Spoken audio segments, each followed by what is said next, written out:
जय हिंद फ्रेंड्स। मैंने अपने जीवन में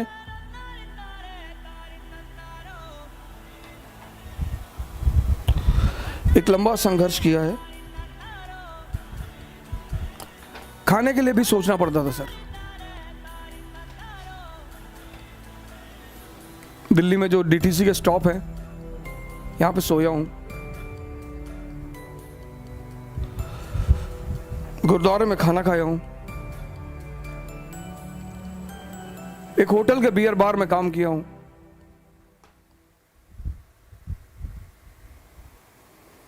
कभी फुर्सत से बताऊंगा आपको।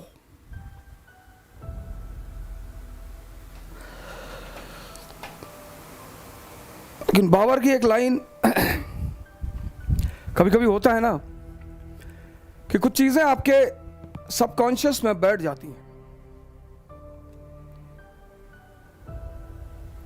मैं आपसे कहता हूं बायोग्राफी पढ़िए, ऑटोबायोग्राफी पढ़िए, पता नहीं कौन सी लाइन आपके जीवन की दिशा निर्देशक बन जाए। और जब वो कहता है कि क्या हुआ जो मैदान हार गए, अभी सब कुछ नहीं हारे। वो अदम्य साहस और इच्छा शक्ति जो सर झुकाने और सजदा करने को तैयार नहीं। सर ये लाइन तो दिल में बैठ गई है सर। कयामत तक लड़ेंगे, कयामत तक लड़ेंगे सर। दिल्ली के लिए लड़ेंगे, काबुल के लिए लड़ेंगे। लड़ना ही जिंदगी है सर, और कुछ है ही नहीं। और दूसरा आदमी जिससे मेरा बड़ा लगाव है, अक्सर जब मुझसे लोग डायरी वायरी देते हैं, वो स्लैम बुक वगैरह की, इसमें कुछ लिख दो, तो मैं बस 2 वर्ड लिखता हूं, लिव डेंजरसली। नीचे का स्टेटमेंट है सर, स्टेटमेंट कोट है उसका, कहता शांति से मत, लिव डेंजरसली। मेरी डायरी का पहला पेज, हर साल जब डायरी खरीदता हूं तो उस पर यही लिखता हूं, लिव डेंजरसली। जिंदगी के कॉन्सेप्ट क्लियर है। नौकरी एक ही करनी थी, वो मिली नहीं। उसके बाद नौकरी करनी ही नहीं थी सर। मैं किसी की नौकरी कर ही नहीं सकता सर, किसी की।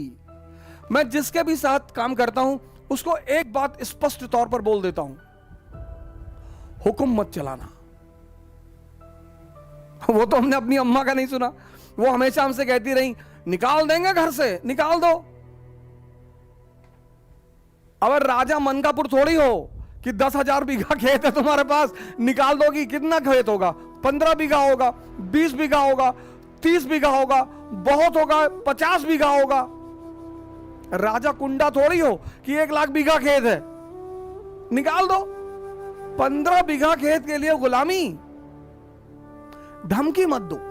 और जब मेरा अंतिम अटेंड निकल गया और जब उन्होंने मुझसे कहा कि भिखमंगे हो गए हो तुम, अब जिंदगी भर मेरे टुकड़ों पर जिंदा रहोगे, उनकी इस लाइन ने भी जिंदगी को बदला सर। मैंने कहा ताने मत दो, कहीं दे रही हूं, हिम्मत है तो जी के दिखाओ। हाँ, मैंने कहा दिखाएंगे। बोली जा रहे हो क्या घर से? मैंने कहा जी। हाँ, बोले तो ये कपड़ा भी उतार दो, ये पैंट, ये शर्ट और वो अंडरवियर बनियाइन, वो भी मेरे ही पैसे की है। बहुत ताव है तो उतार के जाओ। सर मां बाप की मोहब्बत महान तो होती है सर, कभी कभी उनकी नफरत बड़ी फायदेमंद होती है सर। अगर वो मुझे नहीं भगाती ना, मुझे सहारा दे देती, भगवान के आशीर्वाद से हमारे साथ हैं, और मैं उनसे कहता हूं कि अगर आप मुझे सहारा दे देती तो मैं एमबीए कर लेता, मैं आपके साथ वकालत कर लेता, आप मुझे लखनऊ हाई कोर्ट में स्टैब्लिश करा देती, शायद मैं भी एक आम इंसान की तरह ही रह जाता। लेकिन उनका वो भगाना, वो वरदान बन गया सर। बहुत बहुत बड़े सहयोगी रहे मेरे संघर्ष के। मोहम्मद हुसैन भाई हैं, पता नहीं, हो सकता कहीं मुझे बैठकर सुन रहे हो। किसी जमाने में विमर्श नाम की इलाहाबाद में कोचिंग चलाते थे सर। वो मुझे पढ़ाने के बदले में सिर्फ खाना खिलाते थे, पैसे भी देते थे, कभी कभी मूड करता था तो पैसे भी देते थे, और बड़ी मदद करते थे। और मैं उनके साथ मनमोहन चौराहे पे मस्जिद है, मैं वहीं पे उनके साथ कभी कभी रहता था।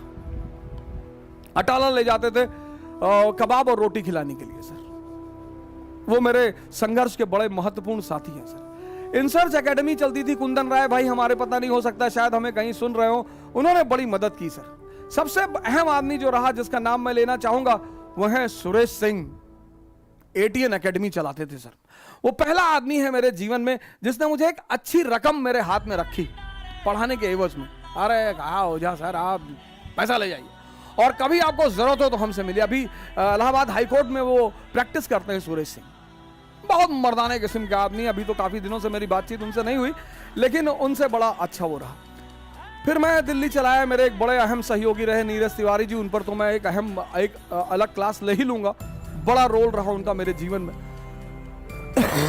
और मेरे मित्र हैं मनोज जायसवाल।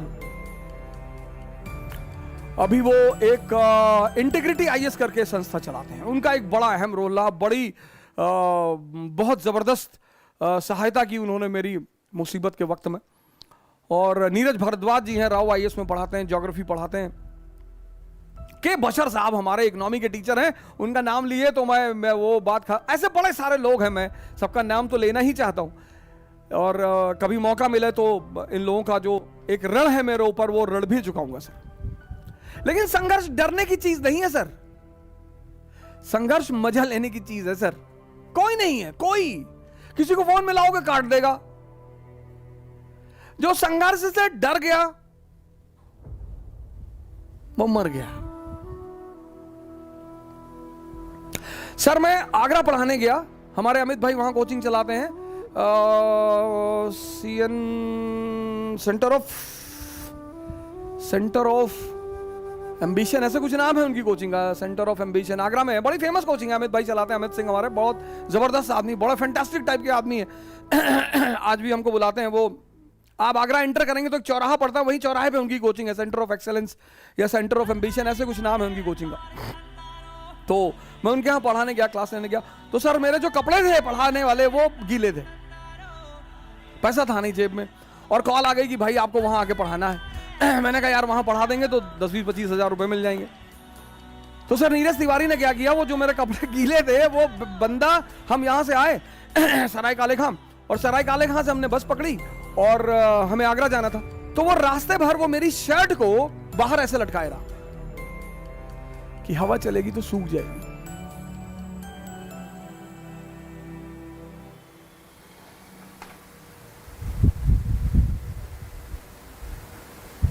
अब तो कोई डरा ही नहीं सकता सर। हर रंग, हर रूप जीवन का देखा है सर, हर मौसम देखा है, हर चीज बनाना जानते हैं। मटन करी बना ले तो ताराचंद में बम बनाना भी सिखाया जाता है सर। हमारा केपीयूसी छात्रावास तो उसमें डिग्री देता है सर इलाहाबाद में कि कितनी आवाज पैदा होती है। इलाहाबाद एक बहुत ही महान सेंटर है सर, बहुत महान। विद्या का क्षेत्र है, हिंसा का क्षेत्र है, क्रांतिकारियों का क्षेत्र है, और उसको फिर से एक बार भारत के पटल पर उभरना पड़ेगा। जब भी भारत का पुनरुत्थान होगा तो उसकी धारा फिर से इलाहाबाद से ही बहेगी।